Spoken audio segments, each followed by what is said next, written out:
All right, I'm going to try for a longer reading tonight, so we'll see how we go. The first card out is the King of Swords. So this reading starts with someone who's very clear-headed and decisive. You may have recently made a big decision and been really clear about it. Not a lot of emotion involved. There's a lot going on around you, but this energy tells me that you've been trying to cut through the noise, figure out what really matters, and make sense of your path. So let's see what's next. We've got the Nine of Pentacles and the Knight of Cups. So after that, there's a sense of standing in your own strength while noticing someone or something emotionally appealing nearby. So you're confident in what you've built for yourself, but there's also a part of you that's drawn to the possibilities that feel exciting or tempting. It's like a mix of independence and curiosity, of knowing what you want, but still noticing the things that are being offered towards you.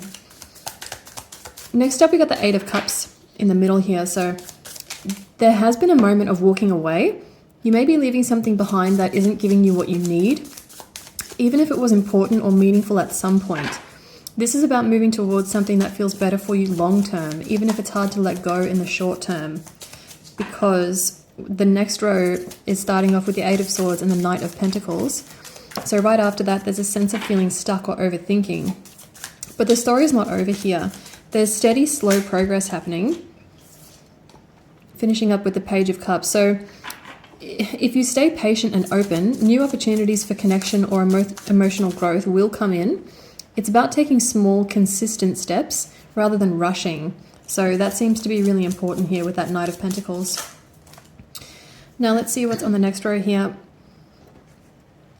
Okay, so King of Pentacles, Seven of Cups, Ten of Pentacles, Knight of Swords.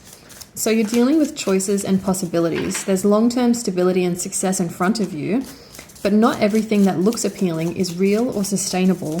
This row is about seeing clearly, trusting your instincts, and going after what will last instead of being distracted by options that don't really fit. And I think you're in a pretty good place to do that because you've started out with the King of Swords here. So I think at the moment you've got really recent experience in making a logical decision for your future that's not based in emotion. Now, the next row, Queen of Cups, Five of Pentacles. I'm going to try for one more card here. But first up, okay, the Death card. Emotionally, there's been a rough patch. Feeling left out, unsupported, or hurt is definitely part of this story. But there's also transformation happening here. Things are ending that no longer serve you, and that creates space for more emotional depth and self-care and growth. This may be tied to the message that I gave yesterday because I was talking there about walking away from something in particular. This one seems more to be talking about what's coming towards you once you do take that step. I feel like the importance of this message is really hinging on the fact that you need to be logical about this because there are so many opportunities coming in towards you.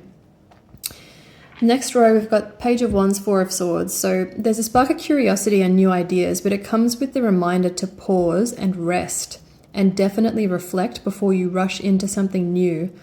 You do need to take a moment to make sure your next move actually aligns with what you want for yourself. Following with the Hermit, at the heart of this is stepping back and checking in with yourself. So time alone or reflection, it's not really about isolation. It's about understanding what's truly important and letting that guide your actions. I'm just pulling from the bottom here because I think that these are going to be relevant. So we've got the Fool, the Three of Swords in reverse, Empress, Ace of Swords, Six of Cups, So finally, there's a big sense of starting fresh. Healing from past heartbreak is opening the way for new opportunities. There's creativity, growth, and clarity showing up now, and even past experiences can offer lessons that help you move forward with confidence. You're definitely stepping into something new here, but you're doing it with a clearer sense of yourself and what you really want. So looking at all of this together, the story feels like you've been working through confusion, emotional ups and downs, and choices that were never easy. There's been a lot of growth and self-reflection, and you're finally moving towards stability, clarity, and new beginnings. The focus is on steady progress, making smart choices, and taking time to heal and reflect so that you can step confidently into what comes next. I have a feeling that the overall message here is also to trust that you can make a decision based in logic without your emotions at the center of them. Because I feel like that's something that maybe you have doubted in yourself in the past. But the King of Swords and the Empress together in this reading, yeah, I'm going to stick with that.